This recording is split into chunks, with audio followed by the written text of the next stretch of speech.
આકર્ષણ પ્રવૃત્તિ અને પ્રવૃત્તિની સીધી સજાતીયતાને કારણે પ્રકૃતિમાં જ થાય, પરંતુ ચેતન એટલે આત્મામાં વિજાતી પ્રકૃતિ જળનું જે આકર્ષણ પ્રતીત થાય તેમાં પણ વાસ્તવમાં પ્રકૃતિનો અંશ જ પ્રકૃતિની તરફ આકર્ષિત થાય છે.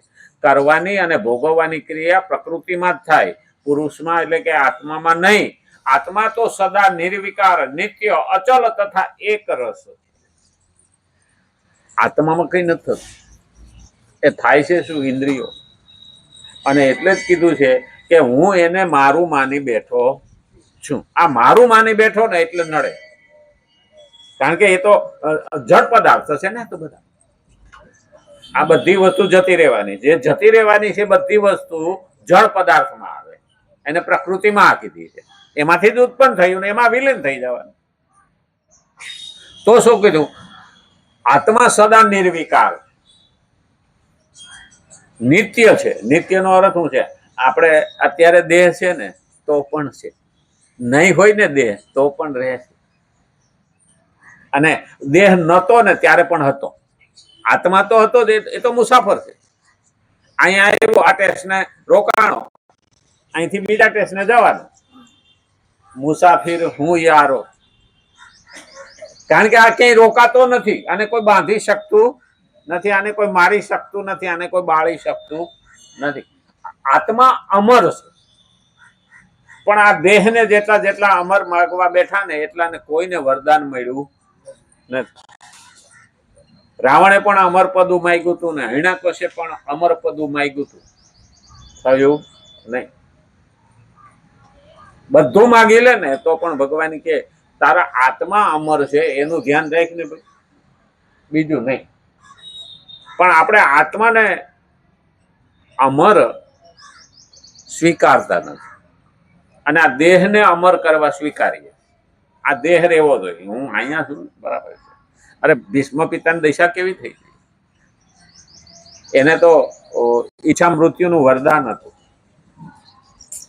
માણસ એમ કેતો હોય કે વધારે જીવવામાં મજા આવે ના.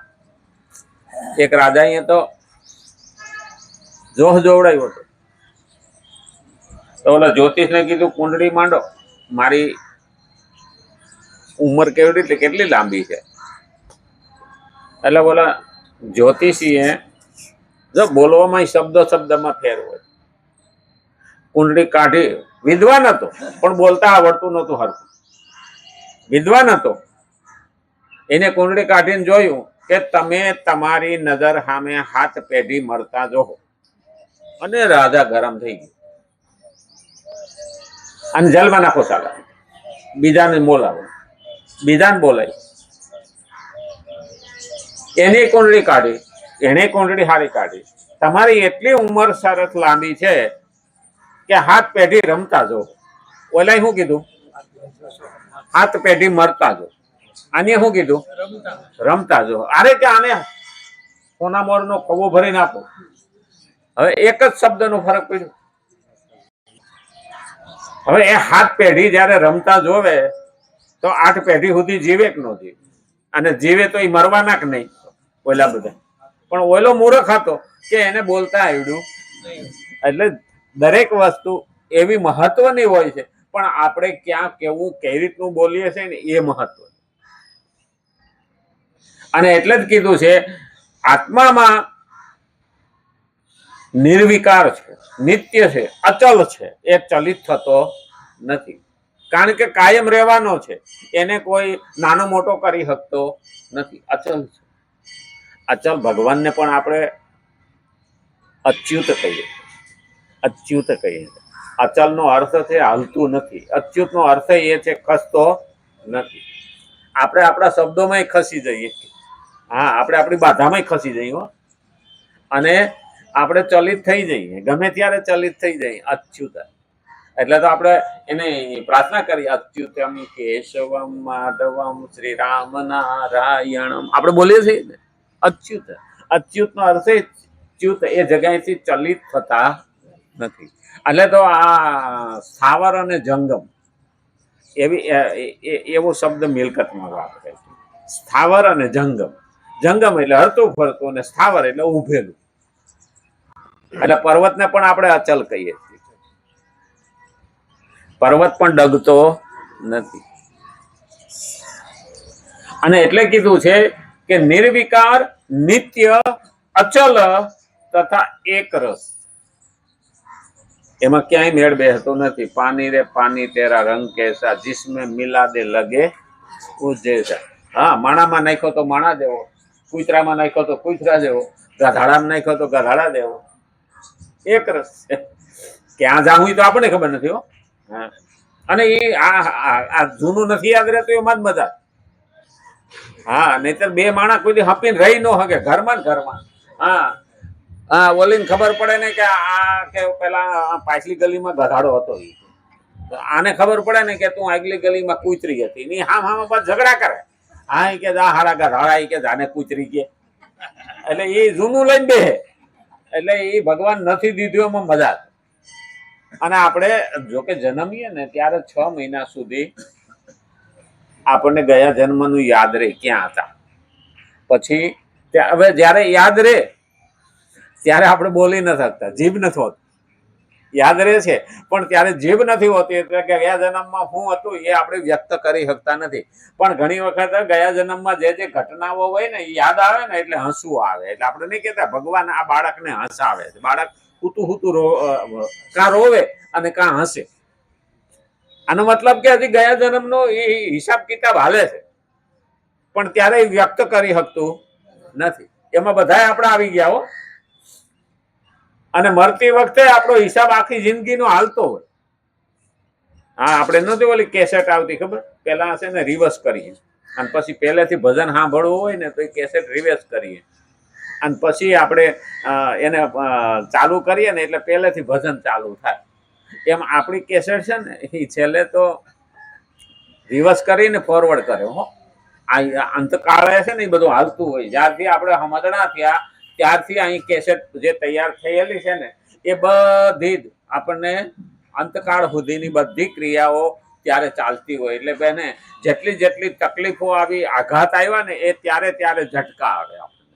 એટલે આપણે નહીં કહેતા બાપા હવે તો ડહ કાઢીએ, પણ એ અંદર પ્રક્રિયા ચાલતી. અને ત્યારે આપણે ઠોહા મારીએ બાપા રામ નામ લ્યો. અરે એ અંદર ફિલ્મ હાલે છે એની જોવાથી કે ક્યાં કર્યું, કેવું કર્યું, કેમનું કર્યું, શું કર્યું, કોના માટે કર્યું, એ બધું અહીંયા હાલતું હોય. એટલે કીધું છે સંસ્કૃતની અંદર ગુપ્ત ચિત્ર. સંસ્કૃતની અંદર કહ્યું છે ગુપ્ત ચિત્ર. અને એને ગુજરાતી કરવો એટલે ચિત્રગુપ્ત. આ બીજે ક્યાંય ચિત્રગુપ્ત નો ચોપડો નથી, અહીંયા જ છે. એટલે કીધું મનને મહેતાધિકારી કામે લગાડજો, આ જિંદગીના ચોપડામાં સરવાળો માંડજો. અને એટલે કીધું છે પ્રકૃતિમાં જ છે અને આત્મા તો સદા નિર્વિકાર, નિત્ય, અચલ તથા એક રસ છે. 13મા અધ્યાયના 31મા શ્લોકમાં ભગવાને બતાવ્યું છે કે શરીરમાં સ્થિત હોવા છતાં પણ આત્મા વસ્તુત ન તો કંઈ કરે છે અને ન તો લિપ્ત થાય છે. ના કરો તો શરીરસ્થોપી કૌંતેય ન કરોતી ન લિપ્યતે. આ પહેલો શબ્દ કીધો ભગવાને કે એ લેપાયમાન થતો નથી પણ આપણે એને ચોંટીએ છીએ. લેપાયમાન થતો નથી, આપણે એને ચોંટીએ. અને એટલે કીધું છે 13મા અધ્યાયના 31મા શ્લોકમાં ભગવાને બતાવ્યું કે શરીરમાં સ્થિત હોવા છતાં પણ આત્મા વસ્તુત ન તો કંઈ કરે છે અને ન તો લિપ્ત થાય છે. કારણ કે આપણે મન, બુદ્ધિ આપણે એને વળગાડીએ છીએ, આત્માને વળગાડીએ છીએ. અને આ જ્યારે વળગે એમાં આપણે પાપના ભાગીદાર થઈ. પછી આ પાડાના વાંકે પખાલીને ડામ દેવો. ઇન્દ્રિયોને, મનને, બુદ્ધિના વાંકે આત્માને સજા ભોગવવી પડે. આ બોલું ટકેશેર ભાજી, ટકેશેર ખાજા, અંધેરી નગરી ને ગંડું, એ પેલા એવું હાલતું ને. અને સજા કરે ને તો ઓલાની કે ભાઈ આને ફાંસી દઈ દો કે. તો કે હવે આના ગાળા બરાબર કે ગાળીઓ આવતો નથી. તો કે હારું ગાળીઓ જેને આવે માપે એને દઈ દો. તો ઓલો પહેલવાન હતો વગર વાંકે મરી ગયો. જે ગુનેગાર હતો એને સજા ન થાય, આ અંધેરી નગરી ને ગંડું. અને એટલે કીધું છે શરીર સ્થોપી કૌંતેય ન કરોતી ન લિપ્યતે, કેમાંય પણ લેપાયમાન થવું જોઈએ નહીં. જેટલો આત્મા લેપાયમાન થાય ને એ લિપ્યતે ના લિપ્યતે, એ લેપાયમાન થતો નથી, પણ આપણે એને વળગી રહીએ છીએ અને એ જ ભેગું આવે. હું કરું અહીંયા અહમનું પોટલું સાથે રહેશે ને એટલે પાપના પોટલા ભેગા થાય. નહીતર અર્જુને આવડું મોટું યુદ્ધ કર્યું પણ 1% એને પાપ લાગ્યું નથી. આ આચાર્ય યુદ્ધમાં એટલું બધું હાલે છે ને, પણ સૈનિકને 1% પાપ લાગે નહીં. એ તો જે સત્તા ભોગવે છે ને એના ઉપર જ જાય, પેલા ઉપર જતું નથી. પરંતુ આત્મા તો કેવળ પ્રકૃતિસ્થ થવા અર્થાત પ્રકૃતિ સાથે તાદાત્મ્ય માનવાને કારણે સુખ દુઃખના ભોક્તૃત્વમાં કારણ કહેવામાં આવે છે. સુખ અને દુઃખ એ તો મનના કારણ. સુખ અને દુઃખ મનના કારણ, બાકી આત્માને કઈ એ અડતું નથી. પણ એ જો આપણે એને માની લઈએ ને તો એ આત્મા દુઃખી થાય. નહીતર સુખ અને દુઃખ તો મનના કારણ. હું ફલાણા ને ત્યાં ગયો, કોઈ ભાવ ન પૂછ્યો એટલે આપણે દુઃખી થાય. અને કોઈને ત્યાં ગયા ને આપણને ફૂલહારથી સ્વાગત કર્યું તો આપણે સુખી થઈ. આપણી ભાષા કેવી? ભગવાન તો એનાથી પર છે ને. ભગવાન કે મને કોઈ દુઃખી પણ ના કરી શકે ને મને કોઈ સુખી પણ ના. તારી હેસિયત નથી તું મારું અપમાન કરી કે મને સુખી કરી છે. આ દુર્યોધન ને ભગવાન એ જ કહ્યું, તારી લાયકાત શું? પહેલું યાદ રાખવાનું કે સામો વાળાની ક્ષમતા કેટલી, અને આપણે કોઈ આશા જ ન રાખીએ તો. મને કોઈ પણ અપેક્ષા હોય તો હું જ્યાં જાઉં ત્યાં મને ન મળે તો હું દુઃખી થાઉં ને. પણ અપેક્ષા જ ના હોય તો મારે ભગવાન તારી પાસે કાંઈ જ નહીં જોતું. હનુમાનને કોઈ અપેક્ષા હતી? છેક ભગવાન રામને મળ્યા ત્યારથી માંડીને રામની વિદાય સુધી હનુમાને કોઈ દી ઈચ્છા કરી? 11,000 વર્ષ રામ રાજ્ય આવેલું. કોઈ દે હનુમાને એવી ઈચ્છા કરી મારે કઈ જોઈએ છે? ભગવાન રાહ જોઈને બેઠા. અરે છેલ્લે તો ભગવાને એમ કીધું, હાલ મારા ભેગો વૈકુંઠમાં, હવે ધામમાં જવાનો મારો સમય થઈ ગયો છે, હાલ મારા ભેગો. એ કે ત્યાં તમારી કથા સાંભળવા મળશે? તો કે ના, તો ન થાવું. નહીં, તો ન થાવું. કેવી ઈચ્છા? તમારી ભક્તિ સિવાય મારે કઈ જોઈતું નથી. હવે આને હું વળગે હાલો. એટલે જાનકી માતાએ એને અષ્ટસિદ્ધિ નવનિધિ કે દાતા કહ્યું. માં ભગવતીએ બધું એને અધિકાર આપી દીધો. હનુમાનને ભજો ને તો અષ્ટસિદ્ધિ ને નવનિધિ એના મારફત આવે. કારણ કે માતાજી કીધું એ નિર્ણય એને કરવા. કેવડું મોટું પદ આપી દીધું. એટલે કીધું ચારે યુગ પરતાપ તુમારે. આનું મહત્વ જ આ છે કે ગમે યુગમાં ભગવાન અવતાર લે, જન્મ લે, અવતાર લઈને આવે ત્યારે હનુમાન હોય ને હોય, અને કોઈને સિદ્ધિ જોતી હોય અથવા તો અષ્ટ સિદ્ધિ અને કે નવનિધિ જોતી હોય તો પણ હનુમાનને તો સ્મરણ કરવું પડે. એ વિના ચાલે નહીં. અને એટલે કીધું આત્મા તો કેવળ પ્રકૃતિ થવા અર્થાત પ્રકૃતિ સાથે તાદાત્મ્ય માનવાને કારણે સુખ દુઃખના ભોક્તૃત્વમાં કારણ કહેવામાં આવે છે. આત્મા સુખ દુઃખના ભોક્તૃત્વ હેતુરૂપ છે. 13મા અધ્યાયનો 20મો શ્લોક પણ એમ જ કીધું છે. અને એટલે જ અને આત્મા પ્રકૃતિ ભુંક્તે પ્રકૃતિ જાન ગુણાત. ગીતાના 13મા અધ્યાયનો 21મો શ્લોક પણ એ જ કહે છે. આત્મા એટલે પુરુષ એટલે આત્મા. આ એક શ્લોકની અંદર ભગવાને કીધું છે કે આત્માને કઈ બીજું વળગાડો નહીં, વળગતો નથી. પણ આપણે ચોઈટા રહીએ છીએ ને એટલે દુઃખી થઈએ છીએ. આ મારું છે, આ હું કરું છું ને આ મારા સિવાય કોઈને અડવાનું નથી. આ જ નડે.